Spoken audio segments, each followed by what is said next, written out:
Christopher, what was your favorite Saturday morning cartoon? Oh, that's an easy one though. She-Ra, mostly because I wanted to bone the crown off of her head. And yours? Well, mine was Teenage Mutant Ninja Turtles. There's something about 4-foot-tall amphibians who know ninjutsu, fight a brain, and a man named after a kitchen utensil that fascinates me. Mike, I think pretty much anything in a kitchen fascinates you.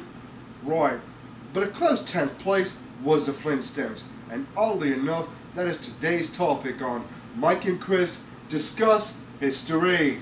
That's an horrible segue. Right.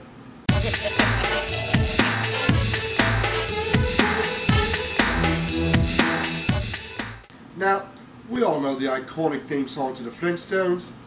Meet Fred Flintstone, his boy Leroy, Dot of Pebbles, Wilma, his wife. I don't think that's entirely right. Of course it is. No, I think you're thinking of the Jetsons theme song.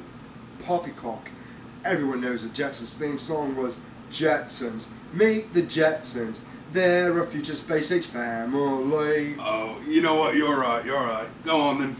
Well, as someone who is 98% Cuban, 1/16 black, 1/47 Jew, and 1/83 Chinese, I have a bit of a problem with the Flintstones. What problem could anyone possibly have with the Flintstones? Well, as we all know, the Flintstones is a depiction of how life got started in America.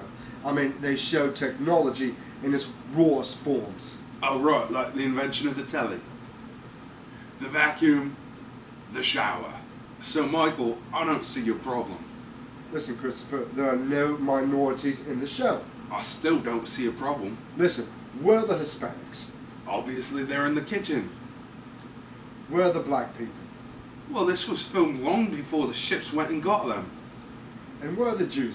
Why are there no Jews in this show? You've got to be kidding me. Fred Flintstone worked for a Jew. His name was Ezekiel Slateberg. I think you're sweeping the obvious racism underneath the rug. I have a gripe as well. If you'll notice, in the show, never once was there an Italian, there was no spaghetti eaten, there was no pizza, and I still enjoyed the program despite that. Nowadays, in America, there are many different races and cultures, but back then, it was dominated by one race. Crackers. Exactly. The Flintstones takes place in a time before most races got to America. It takes place shortly after Columbus arrived on the SS Minnow. Now, some see it as an attempt to whitewash our history, but people need to see it for what it is, a valuable era in history. While there isn't much color to it, it still was an age of progress, an era where man was building this nation, an era that laid the foundation to the world we live today. These people, while white as bread and smart as rocks, were our forefathers and should be respected as such. Oh, Betty. Barney does not deserve you, baby. Fat boy, get up. What? Get the fuck up. I'm sorry, brother. You're a bit long-winded. It's not the only thing that's long about me, is it? What I miss? About the whole fucking show now. Well, more bad people. Christopher, let me ask you a question. You think the Robles and the Flintstones were into wife swapping? Oh, absolutely. Wife swapping was hugely popular back then. Those four people were about as close as four people can be. And here's another question. One season, there's no baby. The second season, there's a baby. Yet, we never saw Wilma actually get pregnant. Right. The reason for that was that back then, storks delivered the babies. There was no pregnancy. And why is that? Because with that huge belly, a pregnant woman wouldn't be able to reach the stove. So then when did women start getting pregnant? That started historically when the Mexican maids started cooking in the kitchens. Oh, I can't believe I didn't know that. And that is an important part of my heritage. It absolutely is. You can never stop learning, Mike. No. Well, my little duckies, today we learned that the Flintstones wasn't about whitewashing our history. Instead, it was a documentation of this country's formative years, an era where crackers and wasps ran wild and had to fend for themselves. And it wasn't pretty.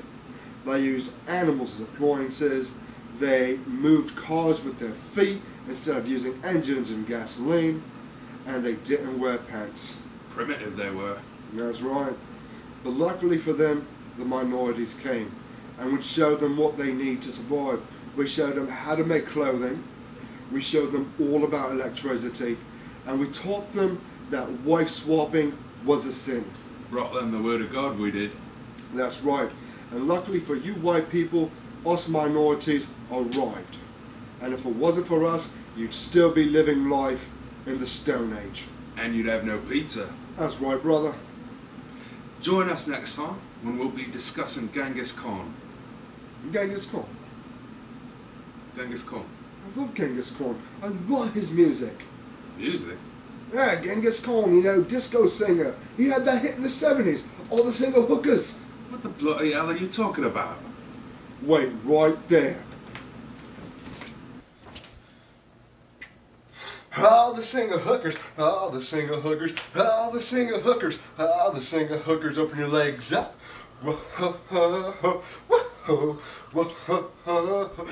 I like her, then I'll let her put her thing on it. If I like her, then I'll let her put her thing on it. I won't eat it 'cause that pussy's got some stink on it. If I like her, then I'll let her put her thing on it. Met her at a bar, got her in my car, showed her a little affection, ripped that ass up in my erection. Whoops, I forgot to use protection. Now my piss burns with an infection. If I like her, then I'll let her put her thing on it. If I like her, then I'll let her put her thing on it. I won't eat it 'cause that pussy's got some stink on it. If I like her, then I'll let her put her thing on it.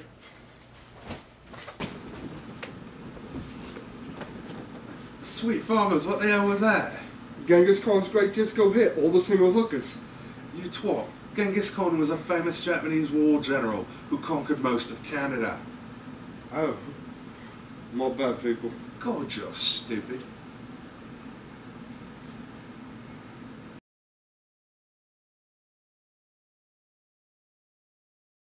You don't have to be so mean.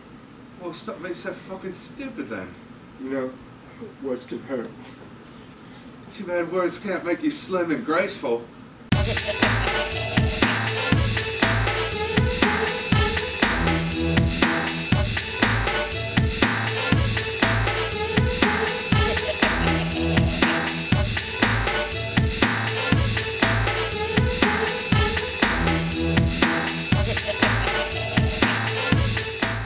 Peace, bitches.